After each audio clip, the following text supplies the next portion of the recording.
You're still up. Okay, thank you. For Upland Game Stamp Project request for funding this year, it's a total of $365,855, which includes $160,000 in salary for staff specialists, biologists, and wildlife area technicians, and then $172,110 in project costs. And to start out here, the current balance reserve in the Upland bird stamp program is $521,010. And Upland bird stamp sales or revenue that came into that project in fiscal 10, or I guess hunting year 10, was $273,000.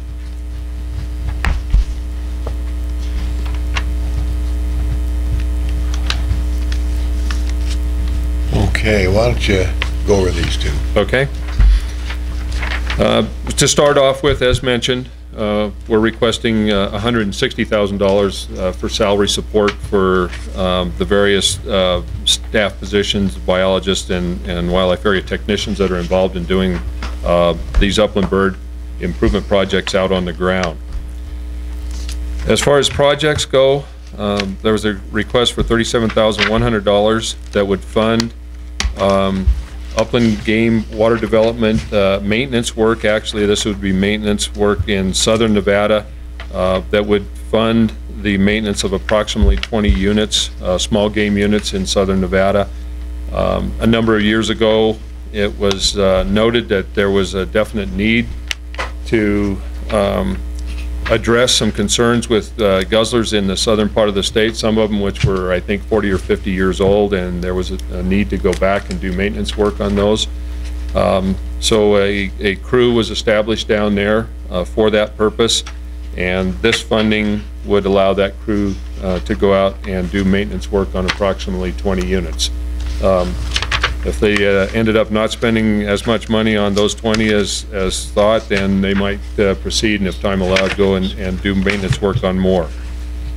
The next item for $22,150 would be money for material and travel to construct 10 new upland bird units in southern Nevada. The next item, $31,000, would be for upland game water develop maintenance in northern Nevada done by the guzzler crew stationed out of Winnemucca. Next item is $60,550. This was for upland game trap, transplant, and monitor. I'm not terribly familiar with this project, but it would involve going into the book. This would involve the capture, paying for the capture of about approximately 100 mountain quail in Oregon that would be brought into Nevada. This program has been going on for a few years now, and what's done is a contractor named Relocator LLC is hired to capture 100 mountain quail. Those mountain quail are brought to the Mason Valley Wildlife Management Area and kept over the winter in pens on the management area, and then released into the wild during the springtime, when their chances of survival are much greater than a fall release would be. So that's part of the project. Another part of it would involve capture of ruffed grouse in southwestern Oregon, where those birds would be brought into the state. It's estimated or the goal is to capture 20 ruffed grouse at a cost of about $120 a bird. The rest of it would be trapping supplies and so forth. There's also a desire to trap and translocate Columbian sharp-tailed grouse from Idaho and Utah, and those would be brought into Nevada and released into the Columbia Basin of Elko County. The final part of that big project would involve monitoring of sage grouse in the Virginia Mountains, Bates Mountains in central Nevada and in eastern Elko County. The funding would be used to purchase VHF telemetry collars and additional flight time for follow-up monitoring using Hawaii Air Services. So that total project cost $60,550. The next project involved a meadow restoration project that would be done. Go ahead, Commissioner Burrow. Mr. Chairman, how many total birds were going to be transplanted? There's 100 mountain quail, 20 rough grouse. This project proposal is a little bit out of my area, so I'm trying to capture up on what's going on here. There's no number assigned to the sharp-tailed grouse, and 30 transmitters that would be purchased for sage grouse. Sean may be able to. John might be able to help me out a little bit. This is his proposal. I was wondering where you went. Right behind you. Mr. Chairman, Sean Espinoza, Upland Game Staff Specialist for the record. There's reasons there's no numbers for Columbian sharp-tailed grouse. We can approximately get 40 out of Utah, but we do not know how many we can get from Idaho as of yet. That's kind of dependent on what's going on.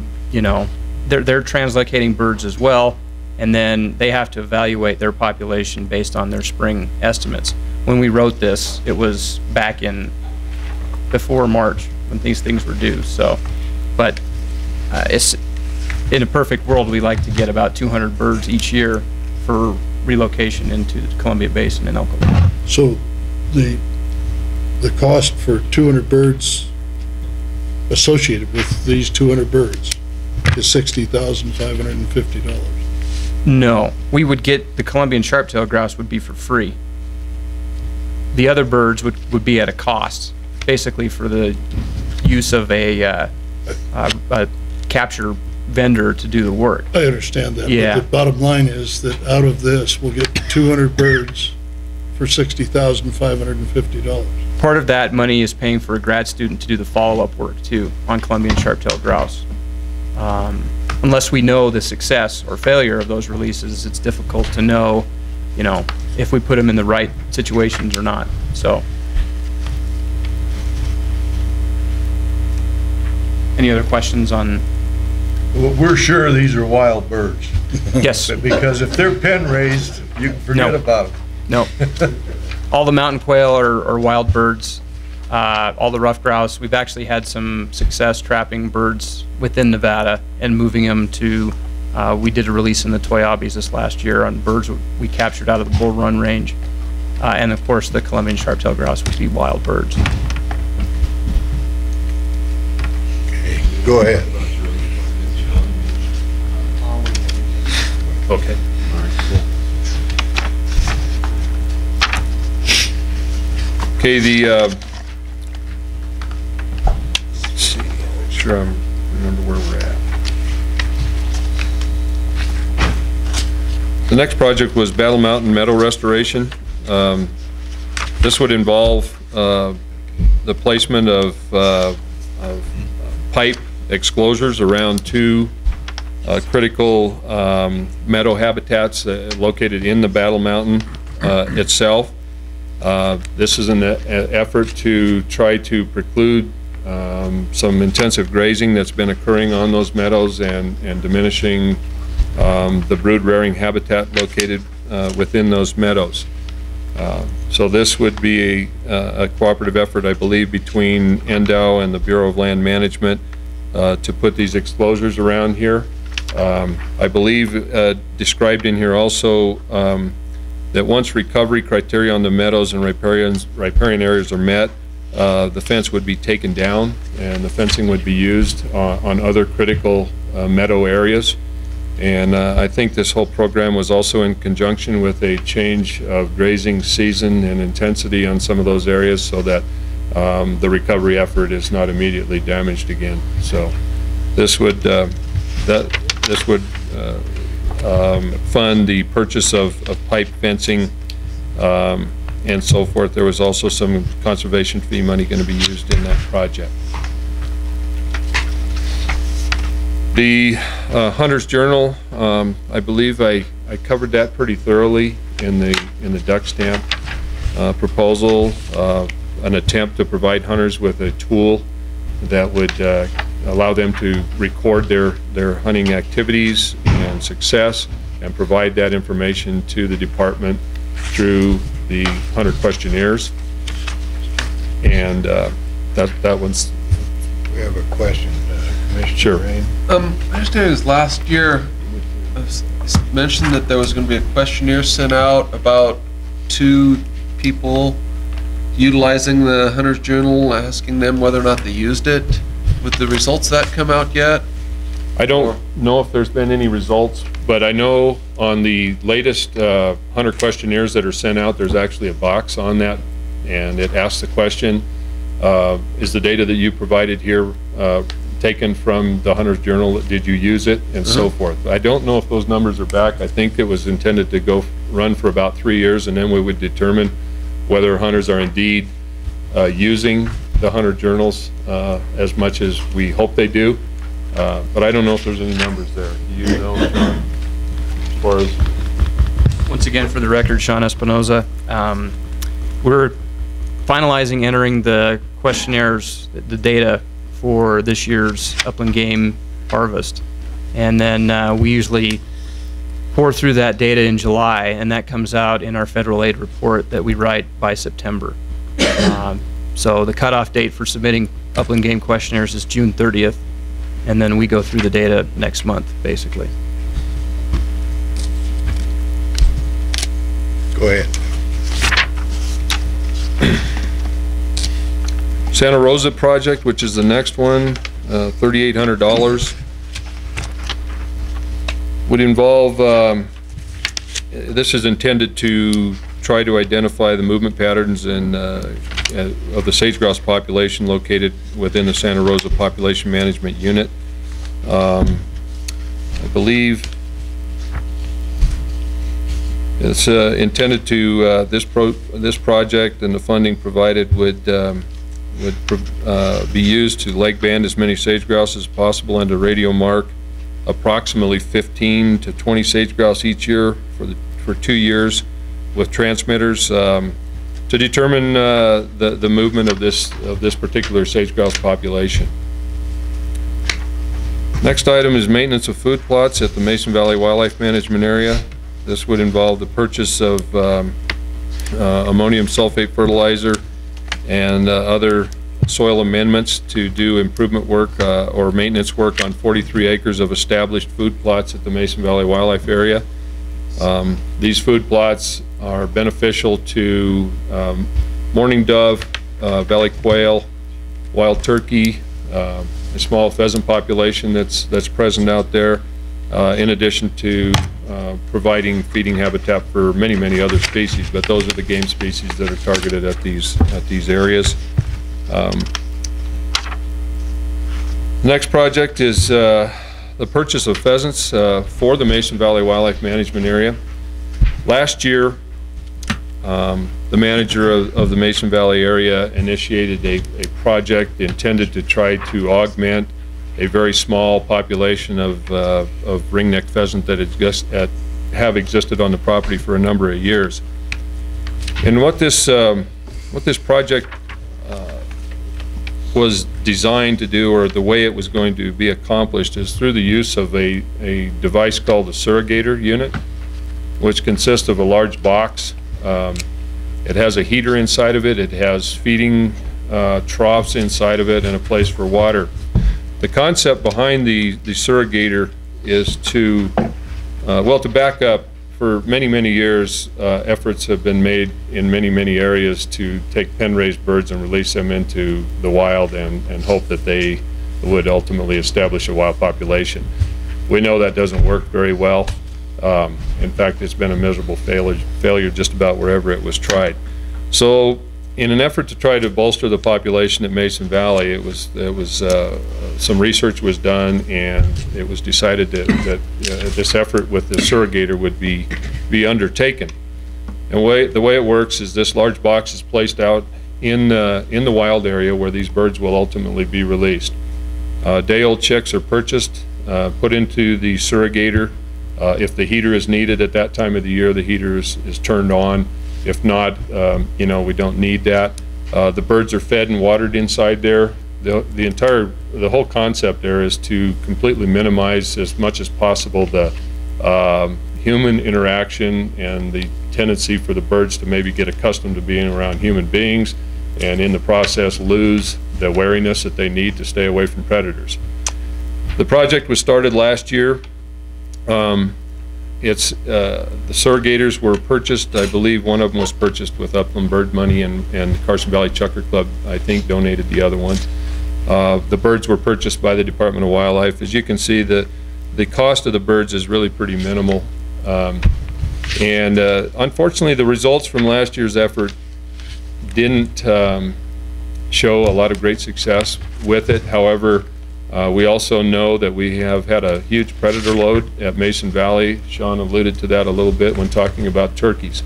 So we don't feel that the results or lack of success from last year's work was necessarily accurate, or an accurate prediction of what might occur. So it was decided to go ahead and try this again this year, and there was an active predator program initiated at Mason Valley this year. So we're very hopeful that by purchasing some more chicks here and going through that process again, that we see better success this time. Hopefully it will work. It has worked in other areas based on the literature. How many chicks are we talking about? 260 according to this, for $500.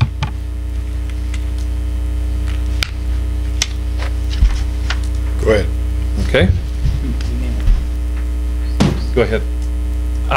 Sean Espinoza, Upland Game Staff Specialist. I just wanted to interject that on the Mason Valley Wildlife Management Area this year, we have done a pretty concerted effort to try and remove predators, raven control, coyotes, as well as skunks and badgers have been trapped out there this spring. So hopefully that gives this release a little bit more of an extra chance to try and get established out there. And we'll do that work again next year as well. Thank you. Next item, food plots at Mason Valley, and I really have to apologize for the fact that there's two of these proposals that are very, very closely related. I didn't catch that. They really probably should have been combined.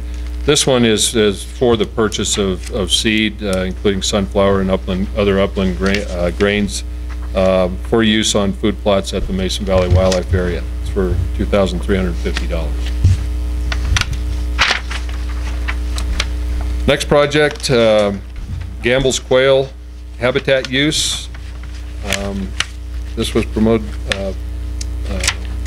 submitted by Sean Espinoza. This is related to the need to try to identify and evaluate the movement of Gamble's quail in the southern part of the state in relation to the loss of habitat that occurred a few years back. In 2005, there were significant portions of Gamble's quail habitat that was damaged severely by wildfires down in that area. Right now, we don't have a lot of information about the movement of Gamble's quail and the various factors that affect their well-being down in that area. This would be an attempt to go ahead and put transmitters, radio transmitters, on Gamble's quail. I believe Sean cited, I think, 32 here, and just to try to get a better idea of where these Gamble's quail are hanging down in that area, give us an idea where perhaps management efforts should be directed in the future. This is intended to capture some information about these birds. $6,000 project, well, total of $12,000 for that project. The last project in the list is another one from Sean, survival, movement, and habitat use by mountain quail in northern Nevada. This is an attempt again to, as well, one of the other projects was to purchase mountain quail that were trapped in, I believe, Oregon. This is an attempt, and we've been doing this for a little while, so this is an attempt to try to go back and determine just what kind of success or activity, survivability of the quail that have been released. So the project would estimate survival, nesting, propensity, movements, and habitat use by those introduced quail in comparison to established populations. The goal or the means of capturing this information would involve attaching radio transmitters to 40 mountain quail from a pending release in the northern Bilk Creek Mountains, and an additional 25 quail from an existing population in either the Buffalo Hills or the Desitoya Mountains in Churchill County. Based on what is observed after monitoring these birds, some decisions can be made. It'll provide us a lot more information on what's happening with these birds that are being paid for and brought into the state for release. I think that was the last of the projects on that list. Let's bring it back. I've got a lot of questions, but let's start with somebody else. Commissioner Capurro.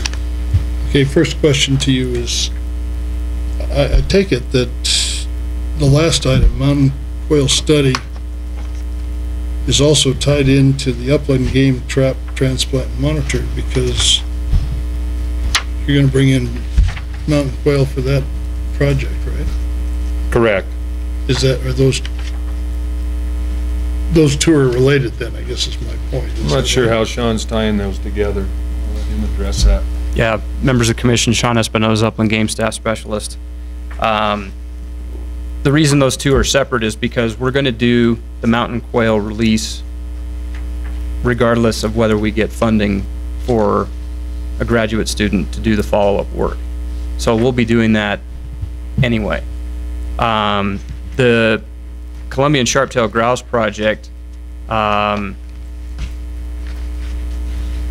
part of the Sage and Columbian Sharp-tailed Grouse Technical Committee, one of the things that we have decided that we really need to know is the success of these things. We've had some failures in the past, so Idaho may elect not to give us birds unless we have the monitoring associated with that, the research associated with that. So that's why we tied those projects together.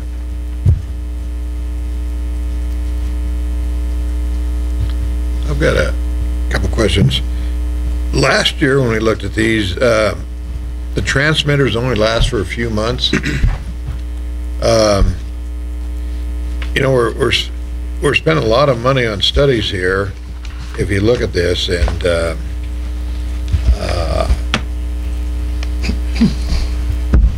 well, I don't see any. We spent money like this last year, but I don't see any results from last year's projects here.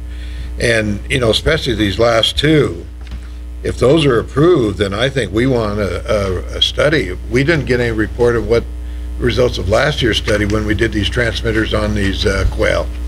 All those results are available on our website in our federal aid reports. The commission should be presented those to see if they were successful or failures, because we're spending a lot of money on these mountain quail and gamble quail monitoring, and then yet we didn't say anything about the success of last year's. And so I think that's a critical issue before we go fund more. Another question I had, and I think one of the county boards brought up last year, I think Gil from Carson City brought it up, as far as the salaries being taken out. We're spending half of it on salaries, and $160,000, and I don't see any itemization of the salaries. There's nothing tying the salaries to these projects. We just got a number of $160,000 tying it to nothing, and I don't know if we can approve that. I'm going to ask my legal here in a minute, but I got another question before I ask that. If we can approve just a blanket salaries out of this, because the statute, I'm not sure, says that. What will happen next year, because there's legislation the department is proposing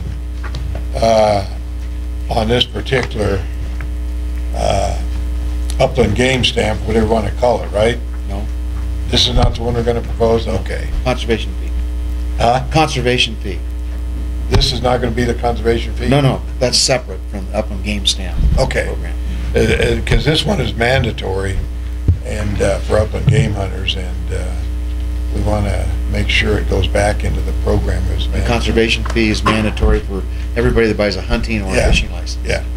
Okay, because this was brought up by Gil last year with the fees were taken out of this stamp and where the legislation allows it to be done.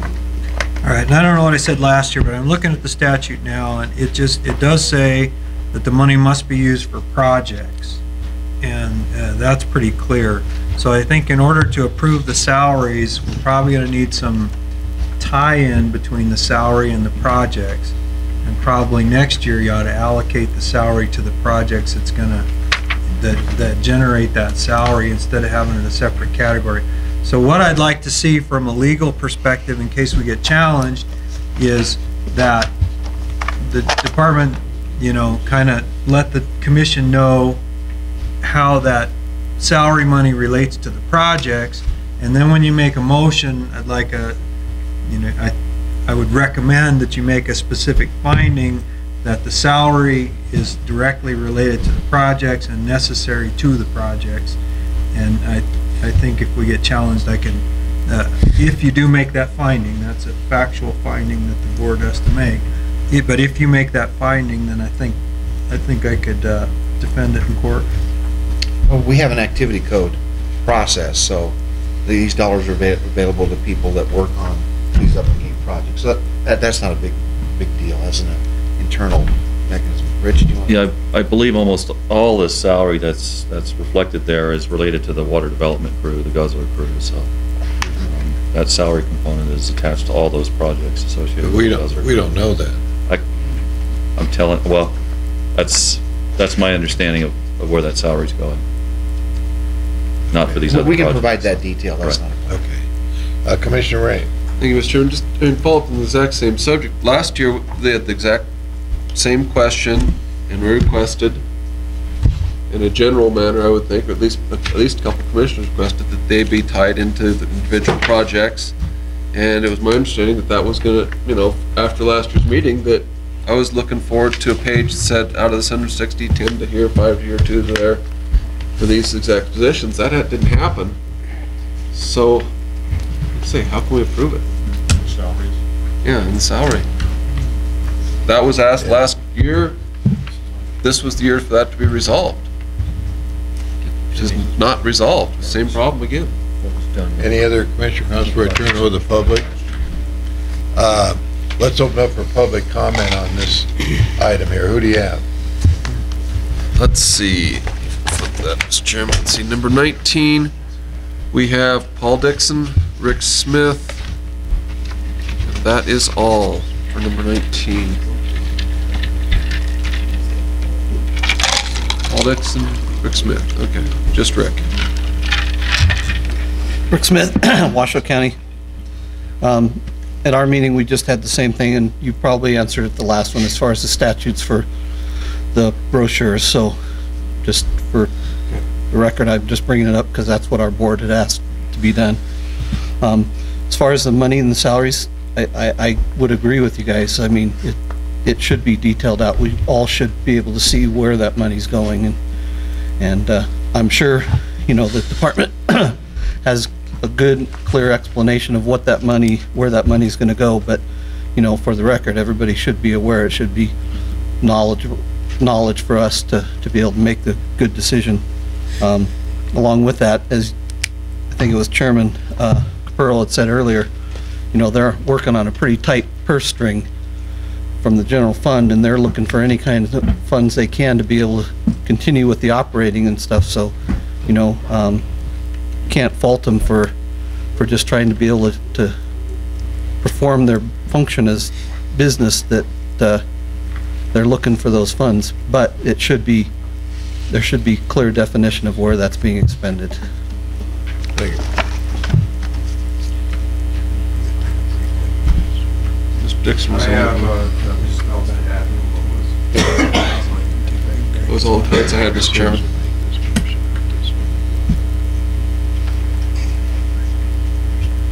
Do we have any other county boards?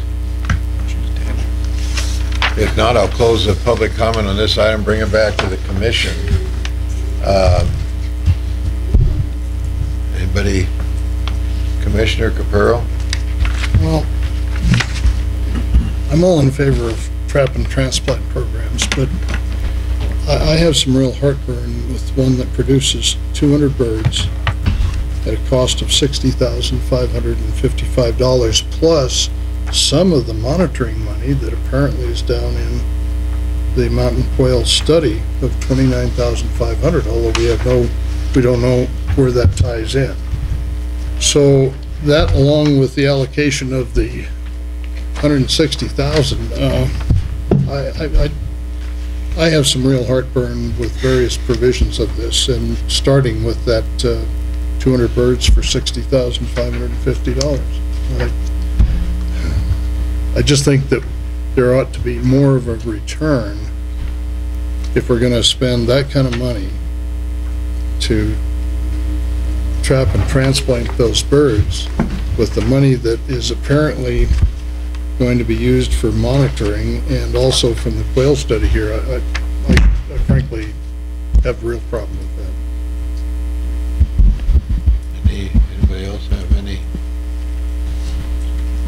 I have a problem because I don't know what the results of last year when we did this. We had the same question last year, and I have not seen the results last year, and it did not get to me. And to publish on the website is great, but unless it gets to the commission that has to make the decision, because I remember they only last a few months, those transmitters, and I questioned whether the efficacy of it and the return on your investment for such a short time was going to give us any meaningful results, and I don't know if they did, so I have a difficult time voting for that myself. But Commissioner Rain? Mr. Chairman, I would like to see this tabled till next meeting so we can, because I can't vote on this right now. I can't say whether I like it or I don't like it because I don't know where the money is going. And I also have a problem with the project, as Mr. Capurro stated, that particular project. I mean, $159,000 total, and I don't really know. I mean, for 200 birds, I'd like to see some reporting on where these went last year, or as was previously mentioned, what happened with some of these transplants last year. Therefore, I'd like to see this tabled till next meeting till we get this information. Commissioner McBeth? Thank you, Chairman Lent. I guess it's easy to take a number and divide it by another number, and in this case, dollars for a project, and divide it by the number of birds. But I'm not sure I necessarily follow the logic. What we're doing is we're investing in a resource that is going to hopefully take hold and create opportunities, for the future, and hopefully for a very long period of time. And so I don't know if I necessarily follow that position, and so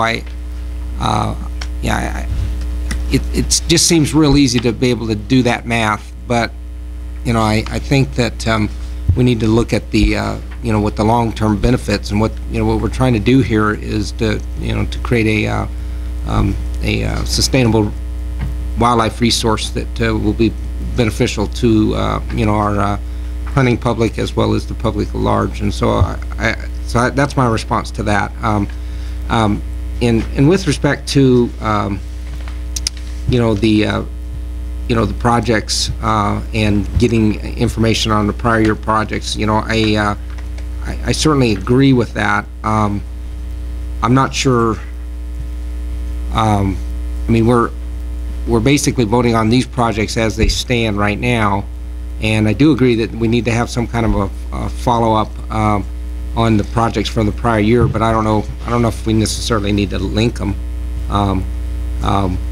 But I would understand that if people don't know what happened in the prior year project, I guess there is some should be some question raised about future projects. But I would assume that, you know, if we had issues and problems, probably wouldn't have the projects going forward. But anyway, that is an assumption.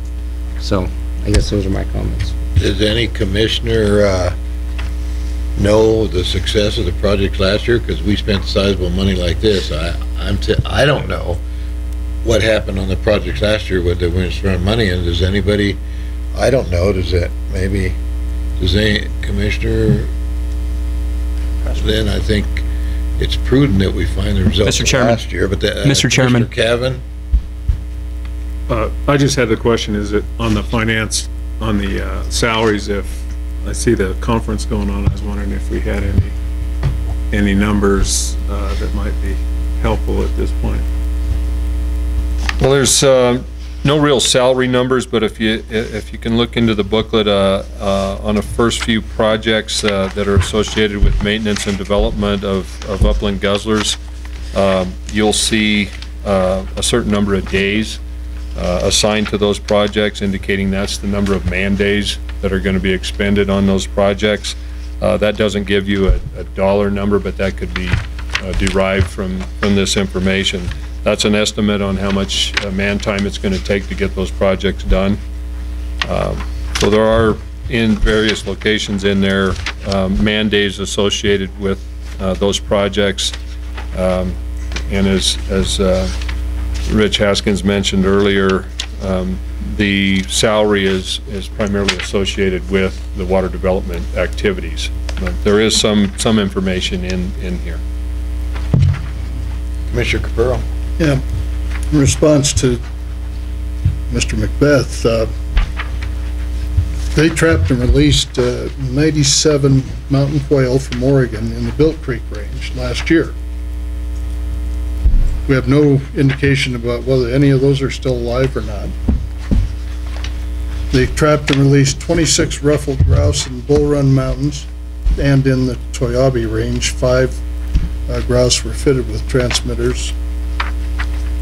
We're now asking to spend another $60,500 to trap 100 mountain quail. 6,000. $60,560.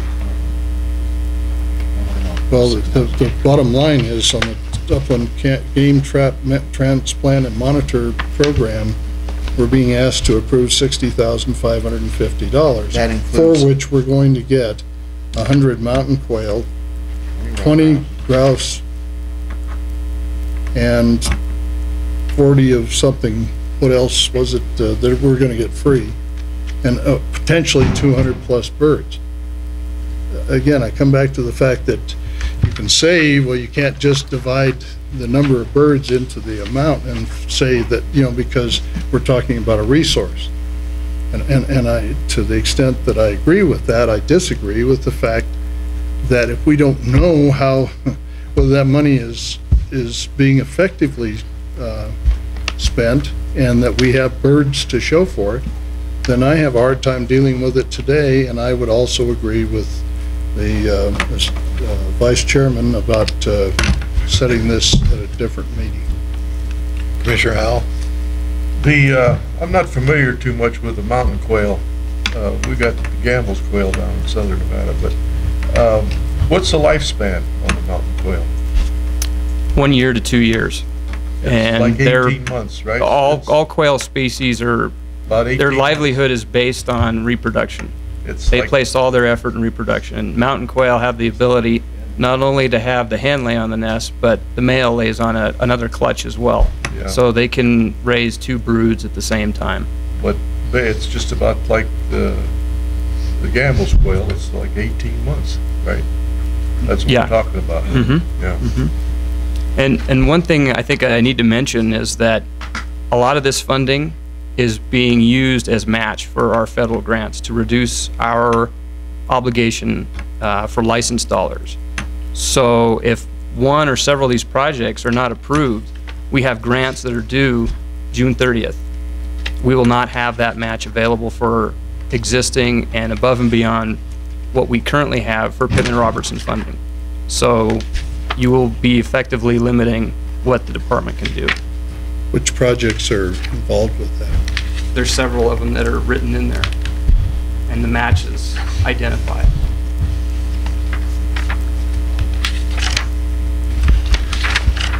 I'd like to, unless somebody wants to make a motion, until we get some more information, I'd like to table till next time, with the exception of what projects we need to spin out, if he can identify them, and then bring back the results of what we did last year, and then tie in the salaries more accurately with the projects to make it legal. That's what I'd like to do, unless somebody wants to do something different. If we have a problem on funding, then we probably better address the matching funds and whatever, and they've got to identify the ones that they need to match, that we maybe approve those. But there are some concerns on, I'd like to see last year's study before we fund any more, but whatever the commission wants to do. Commissioner Moray, did you raise your hand? No, that question was No. answered. I was wondering if there was a timeline Okay. that these projects need to be passed.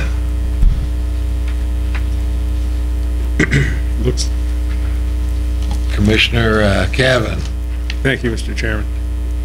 I don't find any of it, all of them have matched, so if we don't act today, we're gonna affect matching funds and pretty major budget numbers if we don't act today.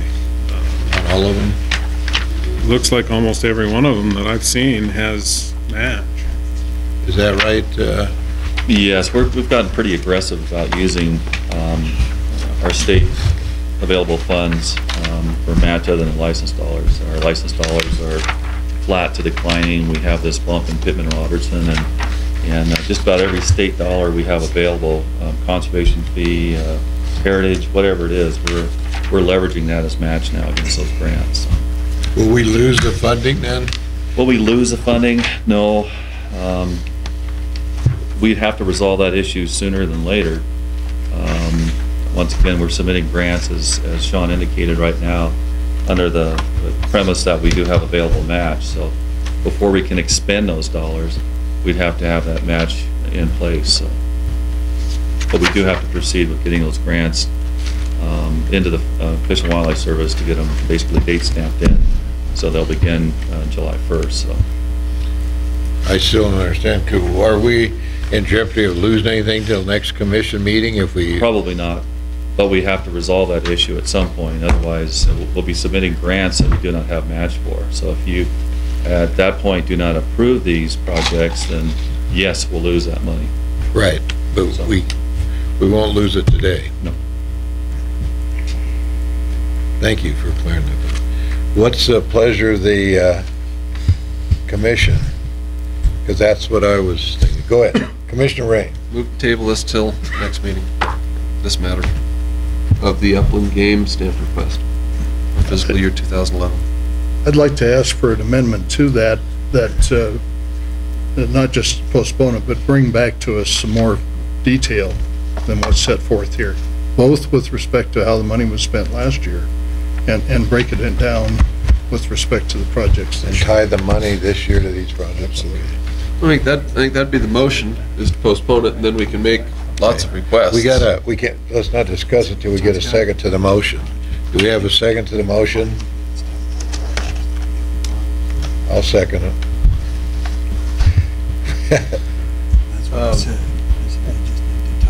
We're gonna table this until August. Next meeting, yes. August. And at that time, possibly, or we should have more detailed information. Is that correct? Right, with the instruction that the salaries are more closely tied into projects, and with the results of last year's project expenditures explained. Is that what the motion was? Would that be I guess my question would be is, would that be most appropriate in a motion, or would that be, add that to the motion? Or do we need to have that as a, I'm thinking, Memo of understanding. I'm thinking that the MOU has gone out. By postponing this, the MOU has gone out. Yeah, okay. I don't know that that needed to be part of an official motion. Okay. Would it be beneficial to the What department? MOU are you talking about? Unofficial. That there was, the understanding has gone out that we would like that information. Would that be beneficial to be part of a motion, or would that be beneficial to the department to make that portion of the motion? I think it should be As part of far the as I'm motion, concerned. why we're Okay. postponing it, and so we're gonna take it at the next commission meeting with the understanding of this, Okay. this. Well, we better get this, I just think that motion, let's get down, Why don't you so repeat the Suzanne motion? can understand here.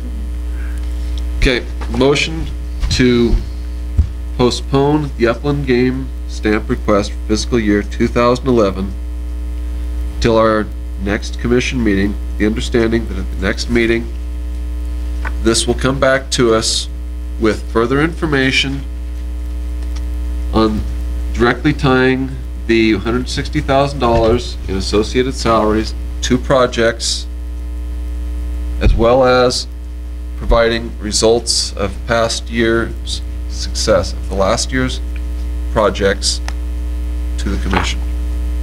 So, how are we? I'll second that. Okay, I'd like to amend my original motion to state that. Okay. And that seconds with that. Does okay, Commissioner Beth. Now we can discuss it. Okay. I'm going to, I think we're gonna be required to vote to do this, based on my discussions with, Dag Stockton, that the statute does have a requirement to tie these two, to basically tie money to the project. So the problematic piece is the 160,000. And so for that reason, I'm probably gonna have to do this, and I'm very concerned about losing funding. And so I just hope that we get this all tied down by the next meeting and get these projects approved. Yeah, personally, I'd never, if the fundings were in jeopardy, I'd never vote for this, and Deputy Director Haskins expressed that we wouldn't, so I feel comfortable that we'll come to a conclusion at the next commission meeting, and if we got time to do it without jeopardizing the funds, but I'd never do it if we're gonna jeopardize funds. Everybody understand the motion? Any questions on the motion? All for the motion, say aye. Aye. Anyone opposed? Hearing none, motion passes. Thank you. Let's go to the next item on the agenda for a few minutes.